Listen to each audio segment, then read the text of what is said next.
योजनेच्या माध्यमातून ज्या 10 वेगवेगळ्या सेक्टरमध्ये महापालिकेने काम केलं पाहिजे हे आम्ही त्यावेळेला जाहीर केलं. त्याच्यातल्या बहुसंख्य गोष्टी आम्ही पूर्ण करू शकलो आणि आता पुढच्या टप्प्यामध्ये आम्ही हे काम आणखी पुढे घेऊन जाणार आहोत, ज्याचा उल्लेख मी मगाशी केला की सक्षम पाणी व्यवस्थापन. मी आतल्या पानावरती तिसऱ्या पानावरती आहे की सक्षम पाणी व्यवस्थापन याच्या माध्यमातून आता त्या शिला धरणाचं टेंडर निघालं, त्याची वर्क ऑर्डर झाली आणि आता त्या कामाला आम्ही म्हणतोय मे 2026 पासून त्याची सुरुवात होणार आहे.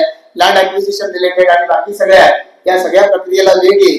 नावाशेवा टप्पा 3 जी आता करंजाडे, पनवेल, नवीन पनवेल, खांदा कॉलनी, कळंबोली या सगळ्या परिसराला पाणी पुरवठा करते आणि त्याचबरोबर महापालिकेच्या हद्दीत आलेल्या सगळ्या गावांना याच्यातूनच पाणी मिळणार आहे. ही योजना खर तर त्याच्या मुदत ही जून 2026 आहे. आमचा प्रयत्न आहे की फेब्रुवारी अखेरपर्यंत पाईपलाईनचं काम आणि मग जे पंप हाऊस आणि जी अनुषंगिक कामं आहेत ही मे 2026 पर्यंत पूर्ण व्हावी, जेणेकरून या सगळ्यातून मिळणारं पाणी हे सगळ्या नागरिकांपर्यंत आम्हाला पोहोचवता येईल. या बरोबरीनं जसं सिडकोनं आता स्काळा सिस्टीम करायचं ठरवलंय, कारण आज तरी खारघर, कळंबोली, कामोठा, नवीन पनवेल, खांदा कॉलनी, तळोजा या आणि करंजाडा, उलवे, द्रोणागिरी या सगळ्या शहरांमध्ये सिडकोचा पाणी पुरवठा आहे, सिडकोच्या ताब्यात पाणी पुरवठा आहे. महापालिकेने सगळ्या व्यवस्था हातात घेतल्या, पाणी पुरवठा घेतली नाही, कारण आम्ही सिडकोला सतत सांगत राहिलो की तुम्ही हे सगळं पूर्ण करून द्या, आम्ही ताब्यात घेऊ. हे सगळं पूर्ण करणं म्हणजे काय, हेटवणे धरणाचं काम आहे, हे पूर्ण करून द्या. याच बरोबरीनं खारघर, कळंबोली, कामोठा या ठिकाणी पाण्याची वितरण व्यवस्था आज तरी मॅन्युअल आहे. पंप हाऊस मध्ये कॉन्ट्रॅक्टर लोक हे पाणी सोडत राहतात.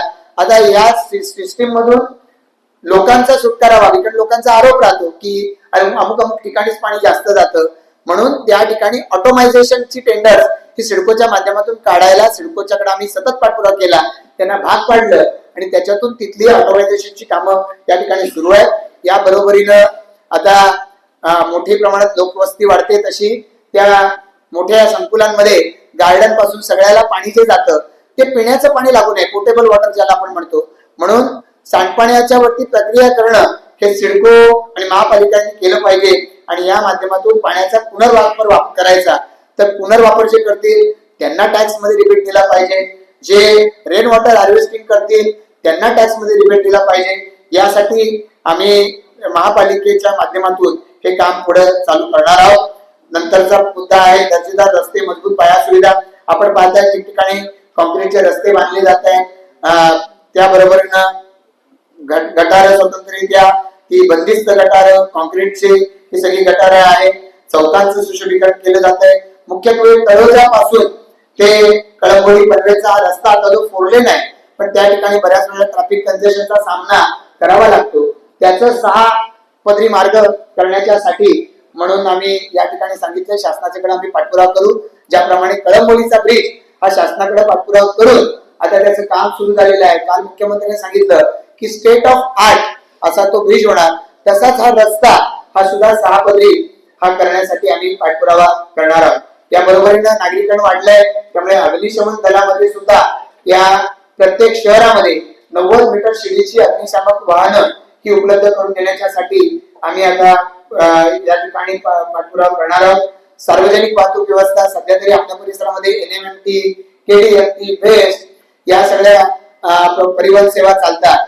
आम्ही प्रस्ताव असा ठेवलेला आहे की शेजारची नवी मुंबई महापालिका असेल किंवा शेजारच्या अन्य महापालिका असतील यांच्याबरोबर इंटिग्रेटेड बस सेवा, म्हणजे जसं पुण्यामध्ये पुणे आणि पिंपरी चिंचवड प्राधिकरण एकत्रितरित्या बस सेवा देतं, त्या पद्धतीनं इथे केलं जावं, जेणेकरून एफिशियंटली आणि कमीत कमी नुकसानीत, कारण परिवहन सेवा म्हणजे त्या नुकसानीतच बऱ्याचशा ठिकाणी चालतात, तर जास्त इफिशियंटली चालू शकतील आणि कमीत कमी नुकसानीत चालू शकतील अशा सार्वजनिक परिवहन सेवा या आम्हाला द्यायच्या. काल मुख्यमंत्री महोदयांनी जाहीर केलं की आता तळोजा पेंढर पासून ते एअरपोर्ट पर्यंत जी मेट्रो आहे ही सुद्धा लवकरात लवकर महामेट्रोच्या माध्यमातून तेही काम केलं जाईल, मुख्यमंत्र्यांनी काल जाहीर केलेलं आहे. शाळांच्या बाबतीमध्ये जसं पनवेल शहरामध्ये आज लोकनेते दिबा पाटील साहेब यांची 100वी जयंती 13 जानेवारी, तर त्यांच्या नावानं असलेली जशी शाळा पनवेल शहरामध्ये आहे तशाच शाळा आम्ही आता खारघर, कामोठा, कळंबोली, तळोजा आणि ग्रामीण भागामध्ये महापालिकेच्या माध्यमातून या शाळा आम्ही बांधणार आहोत आणि या शाळांमध्ये इंग्रजी माध्यमाचं शिक्षण दिलं जाईल. याशिवाय 11वी-12वीचंही शिक्षण हे त्या ठिकाणी दिल्या जाण्याच्या दृष्टिकोनातून आम्ही आता येणाऱ्या कालावधीमध्ये प्रयत्न करू. या सगळ्या शाळा आणि आता आमच्याकडे असलेल्या जिल्हा परिषदच्या शाळा त्याच्यामध्ये ई लर्निंग असेल, डिजिटल शाळा असतील, व्हर्च्युअल क्लासरूम असतील, ग्रंथालयाच्या सुविधा असतील, हे सगळं आम्ही त्याच्यामधून देणार आहोत. खेळाडूंनाही त्या ठिकाणी चांगलं विशेष प्रशिक्षण देता येईल महापालिका शाळांमधून, याच्यासाठी आम्ही पाठपुरावा करणार आहोत. ई लायब्ररी गरजू